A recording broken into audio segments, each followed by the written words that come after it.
Hello students, welcome to Lucy online. আজকের ক্লাসে আমি শেখাবো জ্যামিতিক আকার।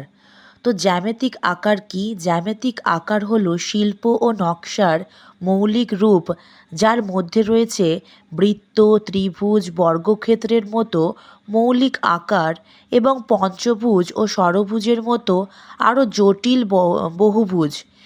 জ্যামিতিক আকার শিল্প, নকশা এবং অন্যান্য বিভিন্ন ক্ষেত্রে ব্যবহার করা হয়। এগুলি যেমন শিল্প ও নকশার ক্ষেত্রে নিদর্শন করতে, রচনা ও বিমূর্ত শিল্প তৈরি করতে, এছাড়া বিভিন্ন স্থাপত্য বা কাঠামোর নকশা তৈরি করতে, এছাড়া গাণিতিক জ্যামিতিক ধারণা উপপাদ্যের কল্পনা করতে, আর কম্পিউটারের গ্রাফিক্স 2D 3D মডেল তৈরি করতে ব্যবহার করা হয়। আমি এখানে তোমাদেরকে খুব সহজ উপায়ে কিভাবে এই 2D বা 3D মডেলগুলো তোমরা খাতায় উপস্থাপন করবে সেটাকে আমি দেখিয়েছি। তো পরপর দেখতে থাকো যে কিভাবে আমি স্কোয়ার, সার্কেল, ট্রায়াঙ্গেল এবং বিভিন্ন যে বহুভুজাকার যে জ্যামিতিক শেপগুলো রয়েছে সেগুলি কিভাবে করলাম, পরপর স্টেপ বাই স্টেপ করা রয়েছে। নির্দিষ্ট আকৃতিকে আঁকার জন্য প্রথমে জিনিসটাকে ভালো করে পর্যবেক্ষণ করতে হবে। যে জিনিসটা তুমি আঁকতে চাইছো সেই জিনিসটাকে পর্যবেক্ষণ করে তারপর ফ্রি হ্যান্ডের মাধ্যমে অর্থাৎ পেন্সিল আর ইরেজারের মাধ্যমে তোমার কল্পনাটাকে খাতায় ফুটিয়ে তোলার চেষ্টা করতে হবে যে যে জিনিসটা তুমি দেখছো সেই জিনিসটা কোন আকৃতির রয়েছে। সেই আকৃতিটাকে বিভিন্ন লাইনের মাধ্যমে এঁকে তারপর প্রত্যেকটা লাইনকে একে অপরের সাথে সংযুক্ত করে 3D মডেলগুলো আঁকার জন্য জিনিসগুলোকে এমনভাবে উপলব্ধি করতে হবে যেন জিনিসগুলোকে খাতায় উপস্থাপন করার সময়, অর্থাৎ তুমি যে জিনিসটা আঁকতে চাইছো, অর্থাৎ যে শেপটা তুমি আঁকতে চাইছো সেটা যেন খাতায় যখন তুমি প্রতিস্থাপন করছো সেই প্রতিস্থাপনে যেন তোমার চোখের উপলব্ধিটা, তোমার মনের উপলব্ধিটা যেন ফুটে উঠতে পারে। এইভাবে 3D বা 2D স্ট্রাকচারকে আঁকা যেতে পারে। আকৃতিগুলিকে আরও আকর্ষণীয় করে তুলতে ছায়ার ব্যবহার করা যেতে পারে। এছাড়া তার যে পশ্চাৎভাগের যে অংশগুলো সেগুলোকে উপলব্ধি করার জন্য আমি যেমন এখানে ডট ডট আকারে বুঝিয়েছি যে এইটা একটা 3D মডেল, ঠিক এইভাবে আঁকাগুলোকে উপস্থাপন করতে হবে। দেখো এগুলো দেখতে কিন্তু কিছু পুরোটাই 3D মডেল লাগছে। একটা স্টার, কিছু গোলাকার সার্কেলের মতো রয়েছে, একটা ত্রিভুজ রয়েছে, একটা নলাকার রয়েছে। তো এগুলি সব কিছুই কিন্তু 3D মডেল রাখছে এবং সেগুলোকে কেমন করে আমি খুব সহজ উপায়ে তোমাদের কাছে আমি এঁকে দেখালাম স্টেপ বাই স্টেপ, তোমরা সবাই দেখতে পারছো এবং এগুলো দেখে তোমরা অবশ্যই বাড়িতে নিজের প্র্যাকটিস করবে। প্রত্যেকটা স্টেপ আমরা যদি ফলো করি, এর পরের যে বেসিক ক্লাসগুলোতে আমি যে স্টেপ বাই স্টেপ বিভিন্ন আঁকাগুলো দেখাবো এই শেপগুলো কিন্তু ওখানে কাজে লাগবে।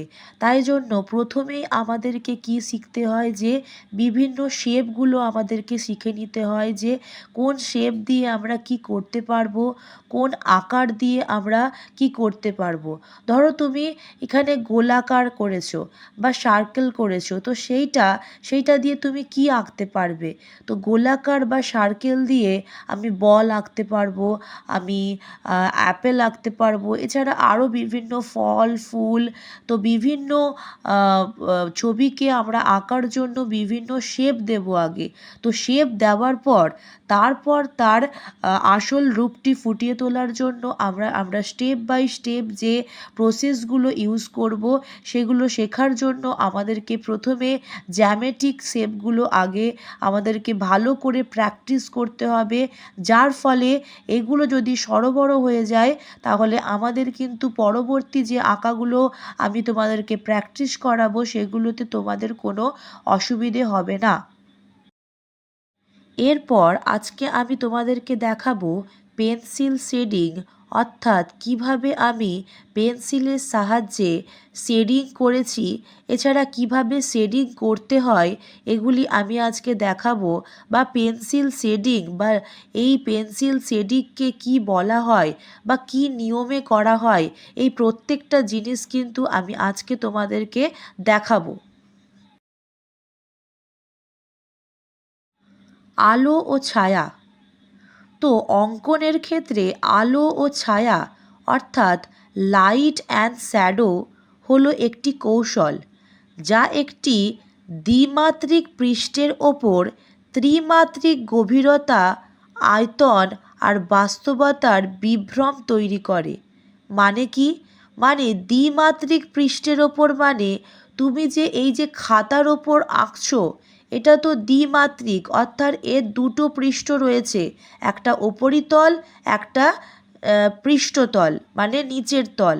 তো ত্রিমাত্রিক গভীরতা মানে এখানে আমি কিভাবে এখানে কোনো একটা জিনিসকে এঁকে সেই জিনিসকে কিভাবে আমি তার গভীরতাকে বোঝাবো, তার আয়তনকে বোঝাবো, বা কিভাবে তার বাস্তবতাকে বোঝাবো, যে কিভাবে এই যে আমি একটা গোলাকার বলের মতো একটা ছবি এঁকে সেখানে আমি কি করছি, যে পুরোটাই আমি কি করছি, যে হালকা শেড করা শুরু করেছি। তো প্রথমেই আমি হালকা শেড করছি, দেখো। তো হালকা শেড করছি কেন? তো এটি বস্তুর ওপর আলোর ধরন, তার ফলে তৈরি হওয়া বিভিন্ন অন্ধকার ছায়া বা উজ্জ্বল অংশকে ব্যবহার করে বস্তুকে বাস্তবসম্মত করে তুলতে বা দেখানোর একটি পদ্ধতি।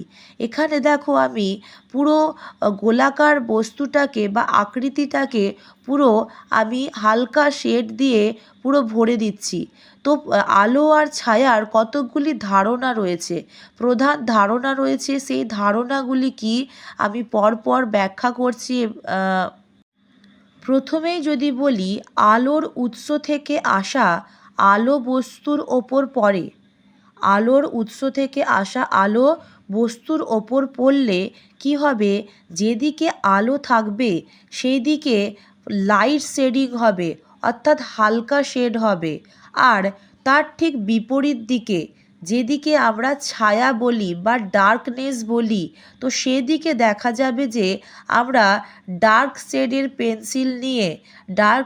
পেন্সিল নিয়ে সেখানে এমনভাবে শেডটাকে তৈরি করব যে বস্তুটিকে ত্রিমাত্রিক মনে হবে, ত্রিমাত্রিক অর্থাৎ 3D মনে হবে। 3D কেমন হয় দেখলে হয়তো খাতায় আঁকা রয়েছে, কিন্তু দেখলে মনে হয় যে ওটা একটা বাস্তবসম্মত, অর্থাৎ মনে হবে যেন আসল বস্তুর সাথে ওর কিছুটা মিল রয়েছে। তো এইটাই হচ্ছে আলোর উৎস। নেক্সট যে স্টেপে আমরা আসব বা যে ধারণায় আমরা আসব সেটা হচ্ছে হাইলাইট। হাইলাইট কি? বস্তুর যে অংশে আলো সরাসরি পড়ে তা সবচেয়ে উজ্জ্বল দেখায়, এই উজ্জ্বল অংশকে বলা হয় হাইলাইট। তাহলে আমি এখন নিচের অংশটা ডার্ক করছি, তার ঠিক অপোজিটে দেখো যেখান থেকে লাইট আসছে, আমি ওখানে মার্ক করেছি যে ওখান থেকে লাইট আসছে, তো ঠিক ওই জায়গায় হালকা বা উজ্জ্বল রং বা সাদাটে রং হবে, কারণ ওইদিকে আলো আসবে। তো আমরা কোনো একটা জিনিসকে, তুমি যদি সূর্যের আলোর দিকে দাঁড়াও, তার বিপরীত দিকে তোমার ছায়া পড়ে, তাই তো? তো সেইভাবে যেদিকে দাঁড়াবে সেই দিকে উজ্জ্বলতা হবে, আর তার ঠিক বিপরীত দিকে ছায়া বা ডার্কনেস হবে। তো হাইলাইটটাও ঠিক সেইভাবে, যেদিকে আলো পড়বে তার উজ্জ্বলতাটাও সেই দিকেই হবে। এখানে আমি দেখো একটা মিড টোন দিচ্ছি, অর্থাৎ হচ্ছে আমি প্রথমে হালকা টোন দেওয়ার পর দেখো একটা মিডিয়াম টোন দিচ্ছি। তো এই মিডিয়াম টোনটা কি, বস্তুর সেই অংশ যেখানে আলো সরাসরি পড়ে না, আবার পুরোপুরি ছায়াও পড়ে না, তো সেই মধ্যবর্তী অংশটাই কি হবে, একটু মিডিয়াম টোন হবে। অর্থাৎ এখানে পুরোপুরি সাদা বা উজ্জ্বল অংশ হবে না, এখানে পুরোপুরি ডার্কনেস বা কালো বা পুরোটা ছায়াময় অংশও হবে না। তো এখানে কিছুটা মিডিয়াম টোনের আমি করেছি দেখো।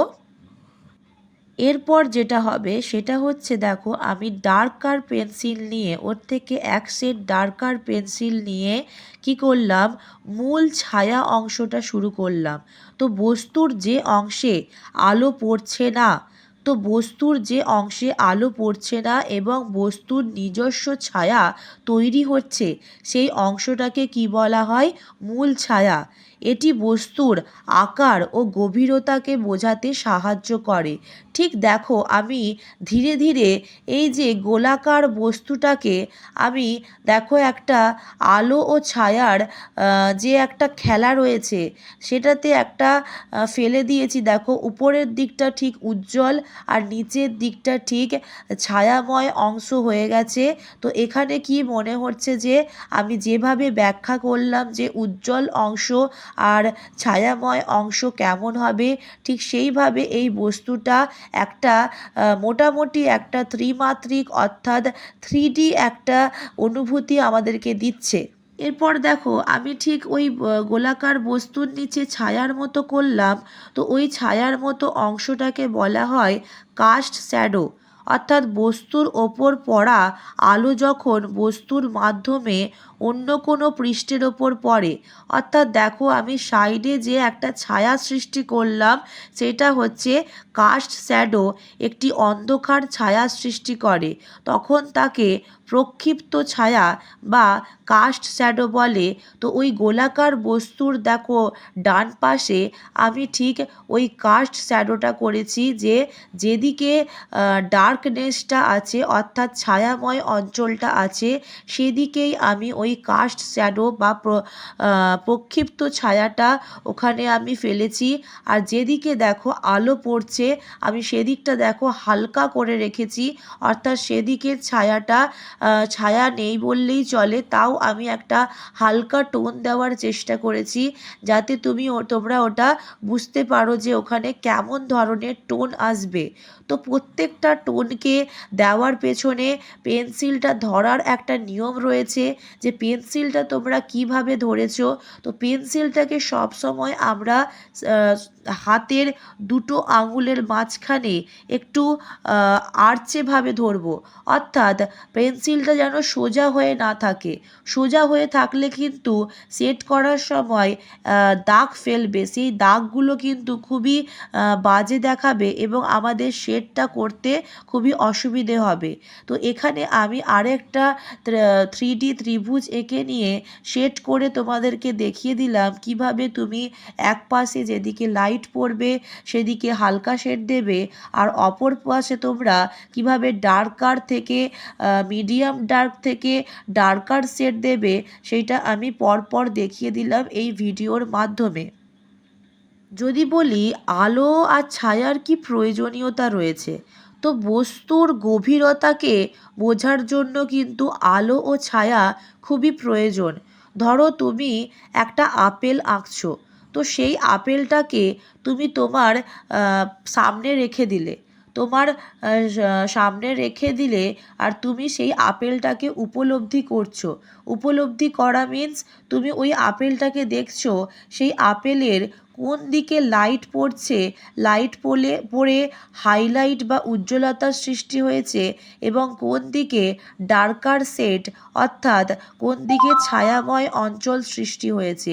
এইভাবে তাকে উপলব্ধি করে সেইটাকে তোমার খাতায় প্রতিস্থাপন করাই হচ্ছে শিল্পের একটি অংশ। তারপরে বস্তুর আকার, তুমি ওই আপেলটার আকারটাকে উপলব্ধি করলে, তার গঠনটাকে উপলব্ধি করলে, আর কি উপলব্ধি করলে, তার টেক্সচারটাকে। কিভাবে ওই কালারটা একটা টেক্সচার হয়ে এসেছে, সেই টেক্সচারটাকে তুমি উপলব্ধি করলে। এছাড়াও ছবিটা তুমি যখন আঁকছো কতটা বাস্তবসম্মত হয়েছে, তো সেইটাকেও একটু চিন্তা ভাবনা করে আমাদেরকে প্রতিস্থাপন করতে হবে। আলো ছায়ার সঠিক প্রয়োগের মাধ্যমে ছবির বিষয়বস্তুকে আমরা আর মনের ভাবকে আমরা খুব গভীরভাবে বোঝাতে পারি। তো এখানে আমি কি দেখিয়েছি যে কিভাবে প্রত্যেকটা নিয়ম আমি দেখিয়েছি, কোন কোন নিয়মে তোমরা শেড করতে পারবে, কোন কোন অ্যাঙ্গেলে করতে পারবে, কিভাবে ডার্কার থেকে লাইটার শেডে আসবে, কোন কোন অ্যাঙ্গেলে যেতে পারবে, আপার থেকে লোয়ার, লোয়ার থেকে upper, right to left, left to right, এইভাবে প্রত্যেকটা শেড আমি দেখিয়েছি। এছাড়া কিভাবে তুমি মার্কিং করে করে শেড করতে পারবে, এগুলোও আমি দেখিয়েছি এখানে। এছাড়া দেখো যে কিভাবে লাইন টেনে, অর্থাৎ একটা স্ক্র্যাচ, এটাকে বলা হয় স্ক্র্যাচ শেডিং, তো স্ক্র্যাচ করে করে কিভাবে শেডিং করতে পারবে। এছাড়া ডট দিয়ে দিয়ে বিভিন্ন জায়গায় ডার্কার ডট, কোনো কোনো জায়গায় লাইটার ডট, কিভাবে ডট দিয়ে শেডিং করতে পারবে সেটাও আমি এখানে প্রসেসটা তোমাদেরকে বুঝিয়ে দিয়েছি। তোমরা অবশ্যই বুঝতে পেরেছো। আর এই পুরো জিনিসটাকে বলা হয় লাইট অ্যান্ড শ্যাডো, অর্থাৎ আলো ও ছায়া। তো আজকের ক্লাসটি আমি এখানেই সমাপ্ত করলাম। স্টুডেন্টস, তোমরা সকলেই প্র্যাকটিস করতে থাকো। Till then, practice well, and bye students.